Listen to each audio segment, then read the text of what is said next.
Hola, hola, Dios les bendiga. Quiero compartir con ustedes lo que es homilía con unción y elocuencia. Sé que este tema nos ha de servir para muchos. Así que el día de hoy vamos a hablar del capítulo 1 con el punto el arte de hablar en público. Y todavía es difícil saber quién fue el hombre o quién fue el primer ser humano que utilizó el discurso como instrumento de transmitir ideas al público. Pero en cambio, sí sabemos de hombres que se destacaron en esta tarea, de los cuales tenemos que aprender algo. O díganme, ¿quién no ha de sentirse inspirado por la vida de Demóstenes, orador y político ateniense, contada por Plutarco? ¿O quién es indiferente ante la vida de Cicerón, un hombre de cuna humilde que se encumbra de tal manera que llega a ser jurista, político, cuestor, cónsul y procónsul, escritor y orador,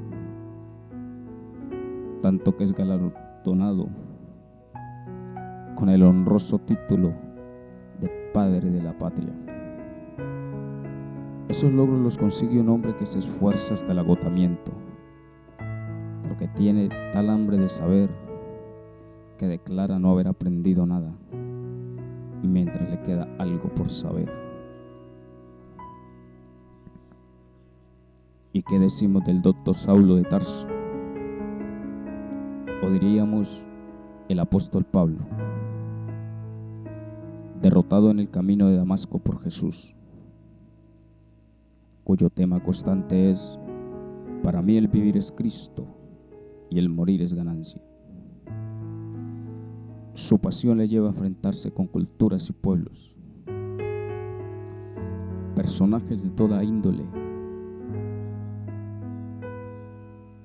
en donde no faltan los Agripa o los Festos. Este intrépido orador no teme a los areopagitas. Por el contrario, les presenta a aquel judío ignorante. Ese Pablo que invadió el mundo de los gentiles poblándolo de comunidades cristianas, que se plantó en la capital del imperio más poderoso con el único bagaje de su discurso. Desconocemos dónde y cuándo se pronunció el primer discurso de la historia, pero sí sabemos que desde muy temprano el arte de hablar en público tenía una importancia trascendental.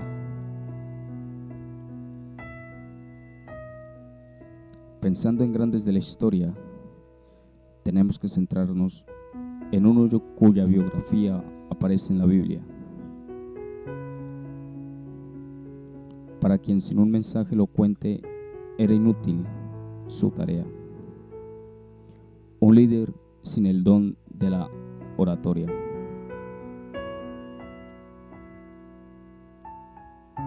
Que se sentía incapaz de llevar a cabo una labor, más incapaz aún de levantar a un pueblo,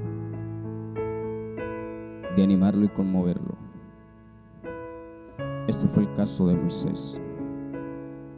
Cuando Dios lo llamó, el inconveniente para llevar a cabo su misión era que no tenía facilidad de palabra y por lo tanto aquello lo incapacitaba para la tarea asignada. Ante la petición de Dios, Moisés tuvo toda clase de excusas, como hallamos en Éxodo 3 y 4. Y una de ellas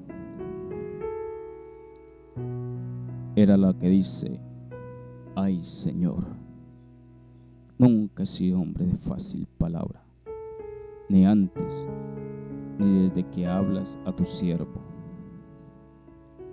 porque soy tardo en el habla y torpe de lengua.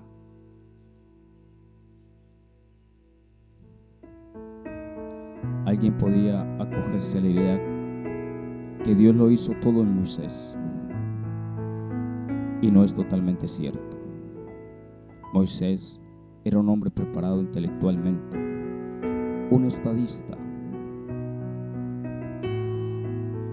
criado por la hija del faraón, como lo demostró. Pero como si fuera poco, Dios tenía preparado al ministro de propaganda, Aarón. La difícil tarea encomendada era convencer a Faraón y a los suyos para que dejaran salir a Israel de Egipto.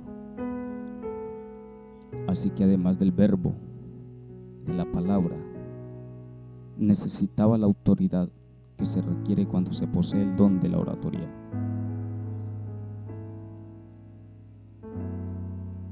El convencimiento y, en nuestro caso, la fe, cuando es Dios quien llama.